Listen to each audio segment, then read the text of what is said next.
What's going on, YouTube? Haven't made a little video in a while, so I'm going to put one up. It's going to be a quick little game review of the PlayStation 3 game Demon's Soul. Um, so far from what I've played of it, it's a decent game. It's got elements to it that I have not yet seen in RPG games before. Uh, I'm going to talk about 4 classes of characters, which 2 of them are going to be the highest defensive character you can start as, which will have the most armor, and then the 2 highest offensive characters. Um, Let me start with the offensive characters. The first one's going to be the Magician. The Magician starts off probably less than moderately armored. He'll have a short sword and a shield, and he comes with 2 spells. First one being Water Veil, which I'm pretty sure is a type of defensive boosting spell, and then a Fireball spell. There doesn't seem to be any mana regeneration in the game, which is kind of annoying, because basically if you get to parts where you have to expend your mana, you don't really pick up mana regenerating items that much. You have to buy them, and pretty much if you don't have anything to restore your mana, and or you just use it all up, you pretty much have a really weak melee class character. I mean, kind of that's what they boil down to. It wouldn't be so much of a hassle because experience, it's all the same thing in this game. You kill NPCs and collect their souls as your experience, but the souls also count toward other things. They're your currency. They allow you to buy things. You also, with the collection of other items, that's how you upgrade weapons, make them stronger, make your gear stronger. So, in some ways, they're good. So far from what I've seen, they're powerful. But, I mean, with no mana regeneration, if you get caught in a situation where you can't refill your mana and you have to use it, then you kind of have a low health, moderately low armor melee character, which is fairly annoying. In this game, if you die, you lose all your souls. But they're not gone forever.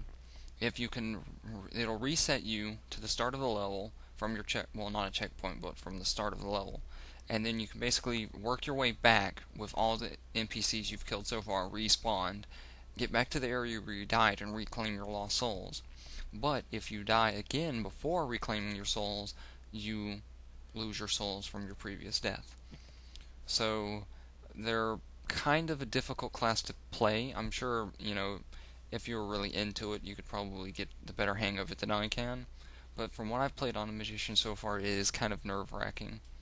The next fairly decent offensive character to play as is a Barbarian. A Barbarian is a really strong character at start, probably the strongest melee character, and he is the class of character that you can pick that does something I've not seen in a lot of RPGs. Right off the top of my head, just World of Warcraft so far, where you can actually hold 2 claymores.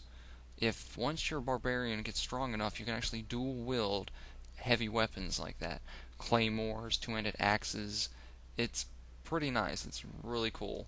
I haven't seen too much of that. And another really interesting thing I've seen in this game so far, which I've not seen in any game, this is exclusive to this one so far, and it's something I've always wanted. It's kind of cheesy. A lot of people, I'm probably the 1% out of the whole other 99% of people I've asked, but I've always wanted to be able to see dual wielding shields in an RPG game. I don't know why, just 'cause. And this game you can do it in. But shields, depending on which type of shield you can find, they also can be used offensively too. They have moderate attacks, and they're not that bad. It all depends on your character's strength and stuff. So that's pretty nice. You can actually add to your guy's armor count by dual wielding the 2 shields, making him harder to kill while also being able to attack with the shields. So that's pretty nice.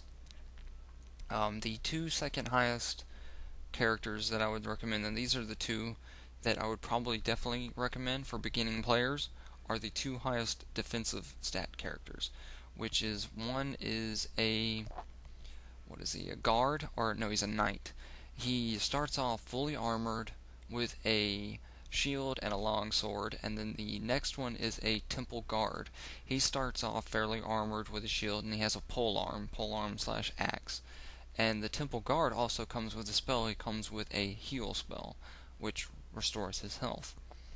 What else? I've also played with a few other characters. One being the what is he called? Stealth Rogue or Thief. He wasn't too cool to play as. He starts off with a shield and a dagger and a bow. The bow doesn't really provide any whatever element. See, the game has a lock-on system for your NPC targets. The bow, from what I've seen so far, its real purpose is it allows you to shoot from farther away versus having to lock on to the target and use the spell or ranged weapon that way. But if you encounter an NPC that has a shield or something like that, pretty much once you get that first ranged shot off with the bow, some of them keep their shield up right as you fire, and it pretty much makes it useless. And downs the damage by like 88%, 98%, making it pretty much worthless. He was a pretty hard guy to start off and play with. Especially in the beginning part, you run into an heavily armored NPC with a long sword and shield, and all he does is guard. It was a pain in the ass to kill that guy. The game's controls are good. They're fairly responsive. The visuals are nice. It's pretty good. That was pretty bad. Whatever. Let me see, what else can I throw out here real quick. I'm also doing this at the last minute. I just got done playing the game, and I spent like the last 30 minutes playing as a few other characters other than the 4 I just recommended, just to give it some substance, but they pretty much boil down to the same thing. You have a wanderer and all kinds of other classes, but they're pretty much the same thing as knights and stuff. They're just not as strong or have as much health or something like that. So why are they even in the game when pretty much all the classes in the game are pretty much the same thing? Especially if you're a mana user and then your mana depletes, and then you're pretty much, like I said before, just a weak character. Weak starting melee character. I've beaten a couple of bosses so far, and the boss fights are, I have to say, pretty interesting. The first boss fight's kind of lame in the first stage, but once you get to the second boss in the first stage, he's called the Tower Knight. He's pretty huge. He's like a 6 foot, or not 6 foot, but like a 6-story tall, like Iron Knight, and you have to beat him by attacking his legs. And then after you attack his legs so much, he falls down, and you can attack his head to increase the damage you do to him. Beat him. That was pretty decent. They have items that allow you to, increase your, enemy detection, increase your health, bleed effect. I haven't ran into anything that I think has given me bleed. So I have that ring, and I just think I'm wearing that, and it's, useless so far. I would rate things from 1 to 5, and, if you're really into RPG games, or maybe just into the kind of slashing type things, I would definitely recommend it, because it kind of seems in some way is that they favor the melee class, especially with a very powerful starting barbarian. So I would definitely recommend that to you if you don't have it. If not, just try to maybe rent it. It would definitely be worth the rent to play. But I would rate this 3.5 out of 5. But yeah, I pretty much drew this video together at the last minute, and especially if you start to play, I hope that helped you out. Remember, your characters are the Guard, Temple Knight. Those are the highest defensive. The highest offensive characters are the Barbarian, but he has very low life and very low defense. And then you have the next highest offensive character, which is the Magician, with no mana regeneration. So I hope this helps you out, and good luck hunting.